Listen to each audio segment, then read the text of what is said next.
Bismillahirrahmanirrahim. Assalamualaikum warahmatullahi wabarakatuh. Waalaikumsalam. Harus penuh semangat Bapak Ibu ya. Menyemangati diri berarti bisa menyemangati semuanya Bapak Ibu. Selamat pagi, salam sejahtera bagi kita semua. Yang pertama dan paling utama patut kita bersyukur atas segala nikmat Bapak Ibu. Wabil khusus nikmat sehat lahir batin, sehat walafiat, sehat jasmani dan rohani, sehat panjang umur. Dan senantiasa kita yakinkan kita hadir di tempat ini yaitu memberi kebermanfaatan buat diri kita, buat teman sejawat, bahkan mungkin buat keluarga kita di rumah, buat agama kita, buat masyarakat nusa dan bangsa, wabil khusus buat organisasi sekolah kita dan anak didik kita. Setuju Bapak Ibu? Setuju memberi kemanfaatan. Saya harus pantun nggak Bu Metri?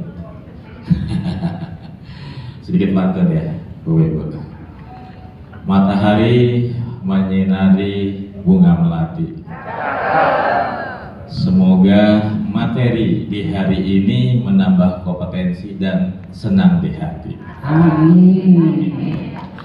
Baik Bapak Ibu, materi kita yang saya akan sampaikan adalah tentang diversifikasi kurikulum. Kalau mengenal diversifikasi, kira-kira apa ya Bapak Ibu? Kalau kita mengenal diversifikasi, apa kira-kira? Oh? Agak keras sedikit Bu? Keanekaragaman atau keberagaman, gitu ya. Oke, baik. Saya memulainya. Jadi materi ini sebenarnya di pintu gerbang bagi kita selaku wakil bidang kurikulum itu merancang kurikulum. Itu gerbangnya di sini. Terkait tadi apa yang disampaikan oleh Pak Supriyono terkait Jakarta menuju kota global, bagaimana Jakarta menuju global ini di-insert, kalau bahasanya Pak Supri tadi, di-insert di dalam rancangan kurikulum kita ya, atau diintegrasikan. Nah, pintu gerbangnya ini ada di diversifikasi Bapak Ibu.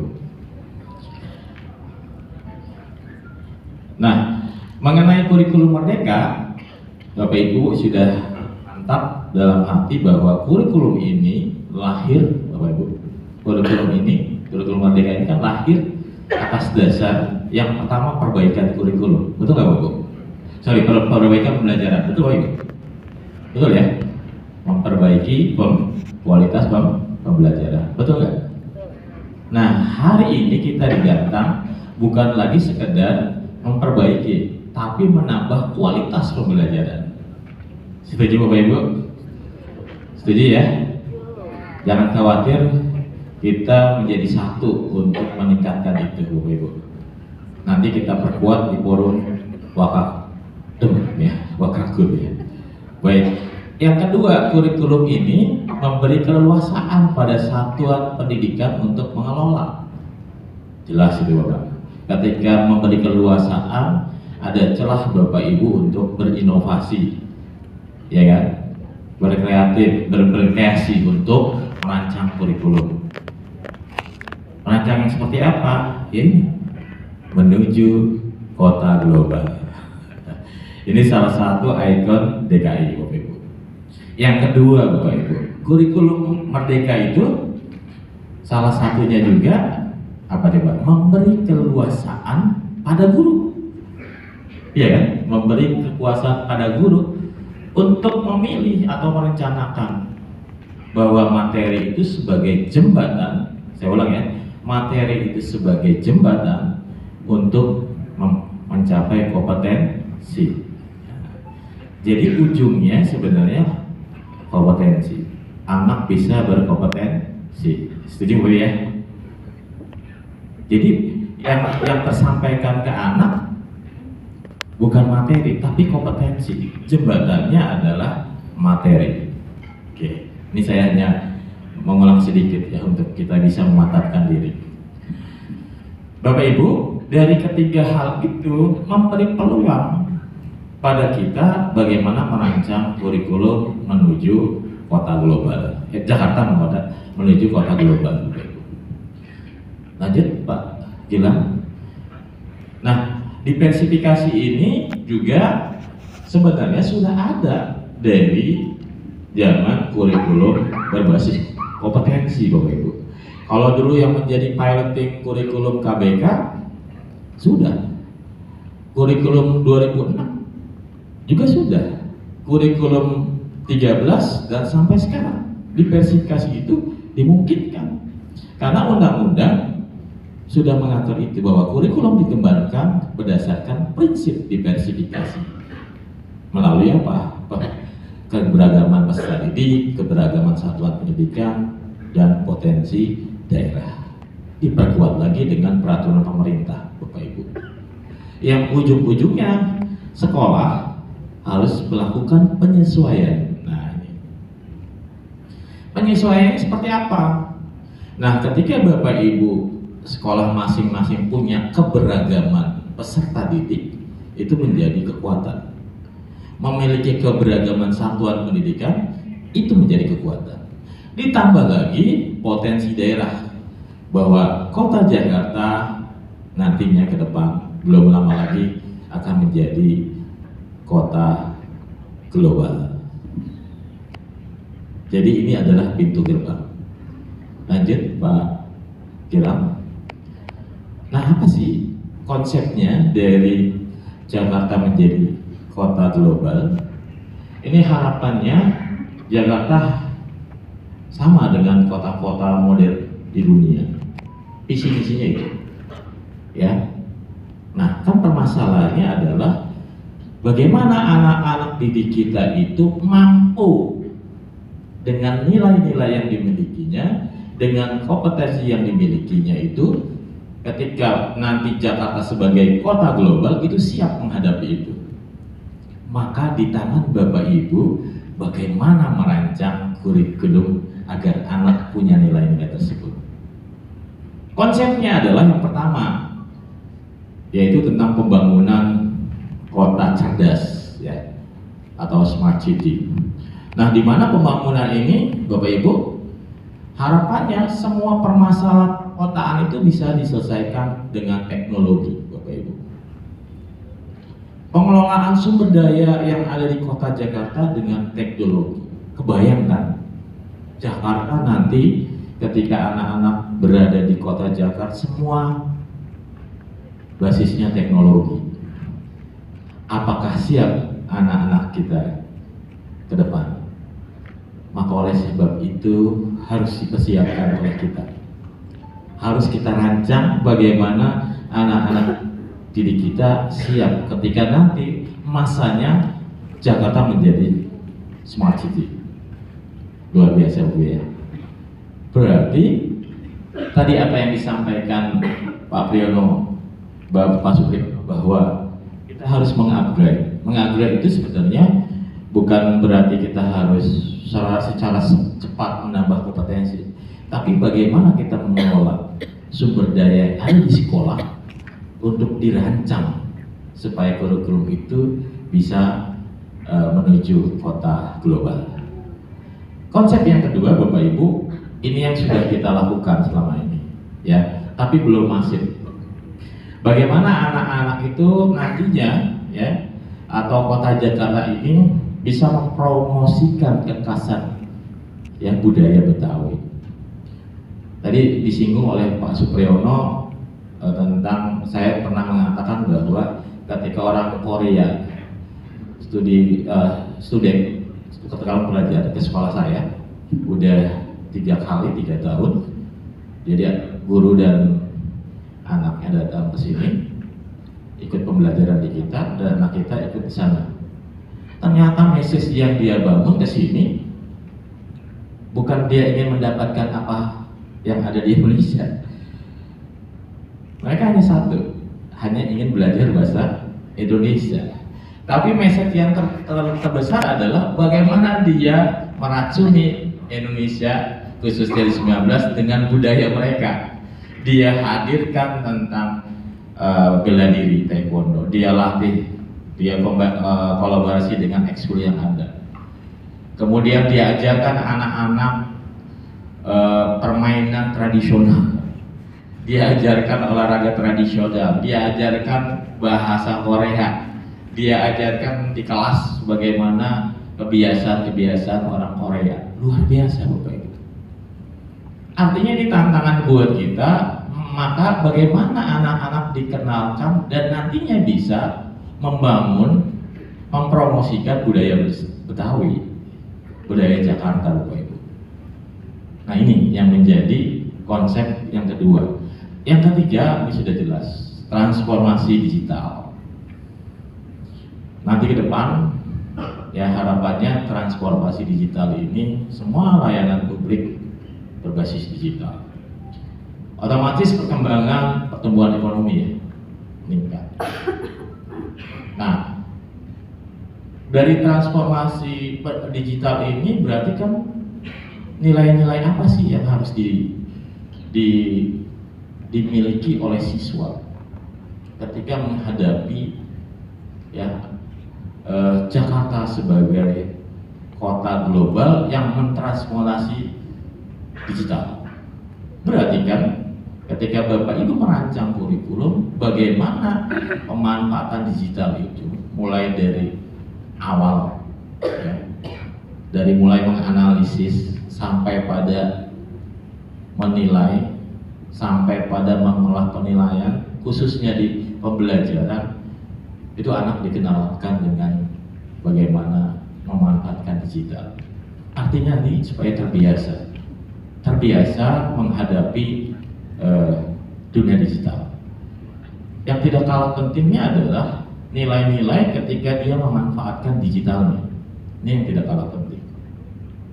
Maka ini menjadi message buat kita bagaimana nanti merancang kurikulum di sekolah. Nanti kita sama-sama Bapak Ibu melalui, kalau untuk materi hari ini saya rasa nggak cukup. Ini hanya pemicu Bapak Ibu. Sekali lagi hanya pemicu bagi kita untuk berpikir bagaimana merancang mengelola kurikulum di sekolah. Lanjut Pak Gilang.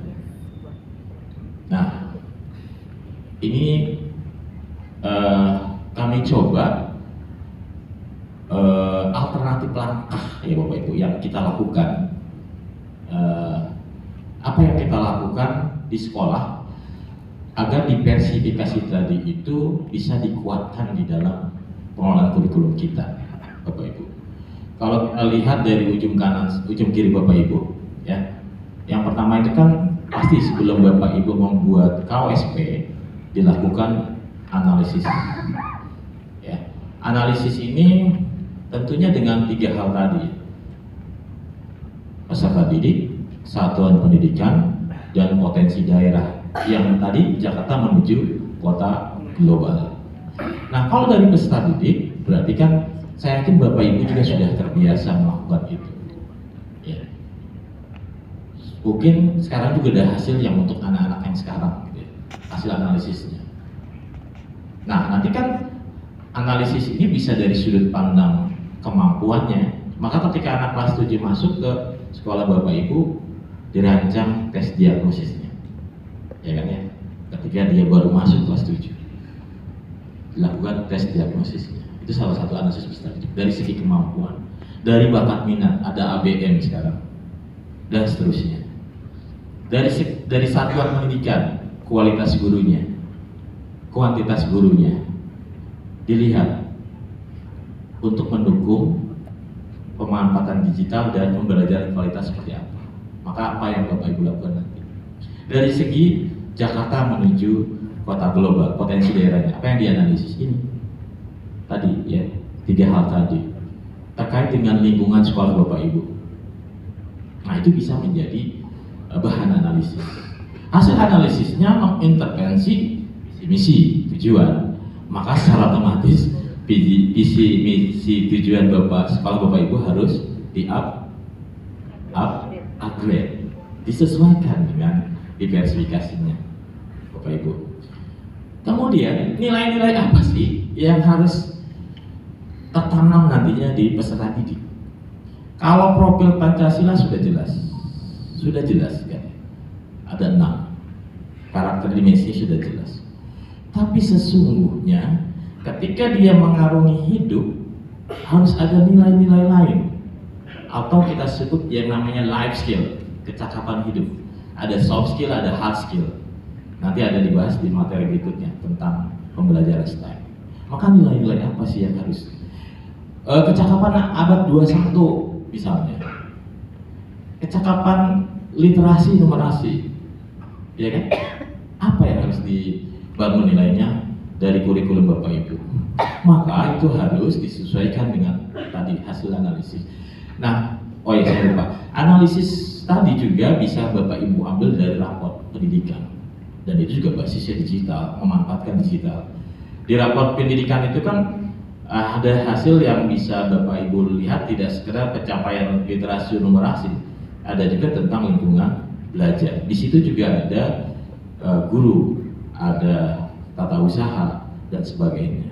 Itu juga menjadi referensi. Maka wajib hukumnya Bapak Ibu guru di sekolah Bapak Ibu mengetahui tentang raport pendidikan dan cara menganalisisnya. Oke. Kemudian dilanjutkan dengan pengorganisasian pembelajaran. Nah, sebelum saya lanjut, yang ada di sebelah kiri Bapak Ibu itu adalah komponen yang ada di KOSP. Betul Bapak Ibu? Betul ya? Jadi tidak ada hal yang sesuatu yang baru. Justru kita menambah kekuatan, diversifikasinya agar mutu. Ada 2 tadi mutunya, mutu kualitas pendidikan dan mutu pemanfaatan digital. Itu bisa terserap dalam perancangan kurikulum kita. Contoh di intrakurikuler. Kalau menurut panduan KWSP ada 3 pendekatan pengorganisasian pembelajaran. Yang pertama adalah pendekatan mapel. Nah, ini yang dilakukan oleh Bapak Ibu. 10 mapel, ya, mapel terakhir pilihan, ya kan? Ada jam untuk intra, ada jam untuk kokurikuler. Itu sudah ada. Tinggal Bapak Ibu menentukan pilihan antara seni dan prakarya. Nah, bagaimana intervensinya? Bagaimana di dalam pembelajaran di mapel itu pemanfaatan digital dan pendekatan pembelajaran yang berkualitas bisa dilakukan. Nanti kita buktikan di materi yang ketiga. Nah, pendekatan yang kedua adalah berbasis tema, Bapak Ibu. Jadi Bapak Ibu sekolahnya bisa merancang, ya, pendekatan pembelajaran itu berbasis tema. Nah, untuk kali ini karena kebijakan Dinas Pendidikan bahwa dengan adanya Kota Jakarta menuju kota global, maka tema-tema yang menjadi isu itu harus didekatkan dengan Jakarta menuju kota global. Maka caranya adalah 2 atau 3 mata pelajaran berkolaborasi, menganalisis TP-TP-nya untuk merumuskan tema yang sama, isu yang sama. Contoh Bapak Ibu, kalau yang dialami di sekolah saya 2 mata pelajaran antara prakarya dengan bahasa Inggris misalnya. Kalau di bahasa Inggris CP-nya terkait dengan teks prosedur misalnya, di prakarya tentang membuat kerajinan, ya, itu bisa dikombin menjadi satu tema isu. Kalau dijadikan 3 lagi bisa. Yang terpenting adalah Bapak Ibu ketika merancang ini di awal tahun sudah memastikan mata pelajaran mana yang dikolaborasikan. Dan jangan lupa sampai mengatur ke jadwalnya. Ketika dalam 1 hari itu bisa didekatkan antara 3 mapel itu supaya bisa berkesinambungan. Saya rasa Bapak Ibu adalah Bapak Ibu yang orang terpilih menjadi wakil bidang akademik, ya. Maka disitulah disuruh memberi kebermanfaatan lebih, ya.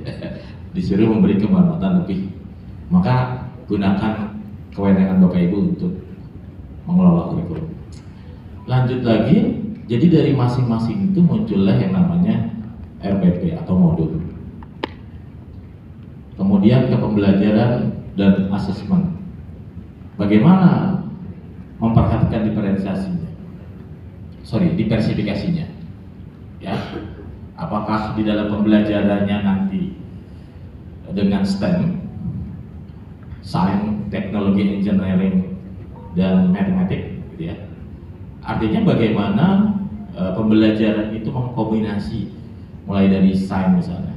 Ketika mengawali anak-anak terbiasa menemukan masalah, merumuskan masalah, bahkan mencari untuk menyelesaikan masalah, thingsnya. Kemudian dilanjutkan ketika dia menemukan solusinya, diprojekkan dengan merencanakan, ya kan Bapak Ibu? Dari apa yang direncanakan, dilaksanakan, diselesaikan, kemudian dievaluasi, direport. Nah, rangkaian itu menjadi life skill Bapak Ibu, yang nantinya nilai-nilainya itu digunakan mereka dalam kehidupan. Materi gimana? Tinggal. Jadi maka yang harus ditanamkan adalah nilai, kompetensi. Nah, di ulasan saya yang tadi pertama adalah materi itu hanya sebagai jembatan untuk mencapai kompetensi. Maka yang dihasilkan oleh anak ketika selesai pembelajaran, dia memiliki kompetensi. Contoh, ketika Bapak Ibu tujuan pembelajarannya mengidentifikasi, misalnya mengidentifikasi bahan alat dari sebuah produk. Kan yang diinginkan adalah dia mampu mengidentifikasi. Maka yang dia miliki setelah dia melakukan pembelajaran adalah identifikasinya, bukan produk yang dihasilkan. Jadi kompetensinya yang harus ditanamkan nilainya untuk semua orang. Makanya kurikulum ini berbasis kompetensi. Oleh sebab itu, pendekatan yang paling direkomendasikan supaya pembelajarannya berkualitas yaitu pembelajaran STEM.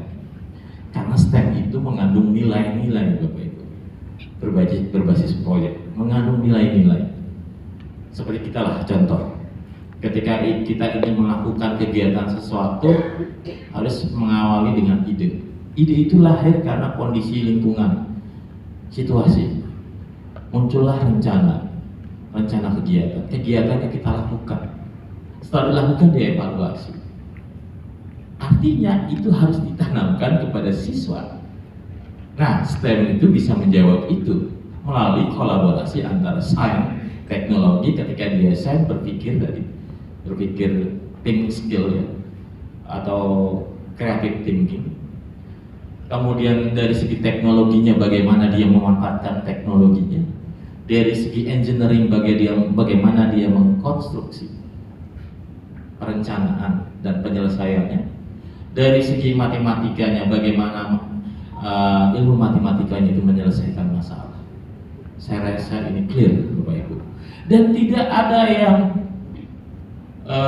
berseberangan. Contoh dengan pembelajaran berdiferensiasi.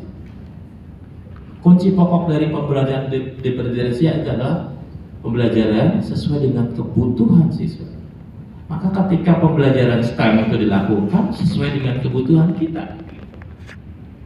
Lingkungan yang dihadapi, lingkungan anak-anak, bahan sumber alat, itu yang dimiliki anak-anak. Maka itu berhubungan dengan pembelajaran berdiferensiasi, tidak ada yang berseberangan. Jadi ayo kita bangun rancangan kualitas kurikulum kita dengan cara mengintervensi dari sudut pandang kualitas pembelajarannya dengan strategi pembelajarannya. Dan satu lagi, pemanfaatan platform digital. Jadi pemanfaatan platform digital itu mulai dari analisis Bapak Ibu. Pemanfaatannya Bapak Ibu gampang. Gunakan asesmen murid juga yang ada di platform Merdeka, ya. Banyak juga. Atau ABM. Nah, yang warna biru itu adalah proses, Bapak Ibu, proses perancangan. Yang warna merah, ya, garis merah itu menjadi produk. Ketika Bapak Ibu yang sebelah kiri itu jadilah produk KWSP. Yang merah ini menjadi perangkat ajar, Bapak Ibu. Nah, selain intra, nanti Bapak Ibu juga bisa mengintervensi P5-nya, ekstrakurikulernya, pembiasaannya. Artinya, bagaimana nilai-nilai di P5 selain karakter profil Pancasila bisa dihadirkan, pemanfaatan digital juga bisa dihadirkan. Ekskul, misalnya apa? Pengembangan ekskul bahasa, tidak hanya sekedar English Club, mungkin lagi ininya Korean Club dan seterusnya gitu ya, bisa dibangun di sini. Ya. Nah, bagaimana cara dukungannya? Libatkan orang tua, yang penting bukan pungutan. Ambil orang tua yang potensi, ya. Secara individu bisa memberikan donasi. Cari perusahaan yang orang tua punya perusahaan, secara individual dia bisa memberikan donasi pada sekolah. Pembiasaan juga sama, Bapak Ibu. Bagaimana budaya sekolah itu diintervensi dengan tadi nilai-nilai menuju yang mereka siap untuk menghadapi Jakarta menuju global city. Bagaimana pemanfaatan di dalam pembiasaan juga itu bisa, misalnya sekolah sudah terbiasa dengan absen elektronik. Nantinya di dalam perkotaan itu semuanya berbasis itu. Bagaimana dia terbiasa membaca output digital di sekolah. Nanti dia akan terbiasa membaca di lingkungan kota adanya informasi digital. Bagaimana cara mengakses dan sebagainya. Kira-kira itu Bapak Ibu. Artinya Bapak Ibu tidak sendiri, bisa dibantu, ada tim IT di sekolah kolaborasi, ada teman-teman staf dikolaborasikan, ada dari staf dari wakil yang lain dikolaborasikan. Jadi semuanya kata kuncinya adalah ada koordinasi dan kolaborasi. Mohon maaf lahir batin, cukup sekian. Assalamualaikum warahmatullahi wabarakatuh.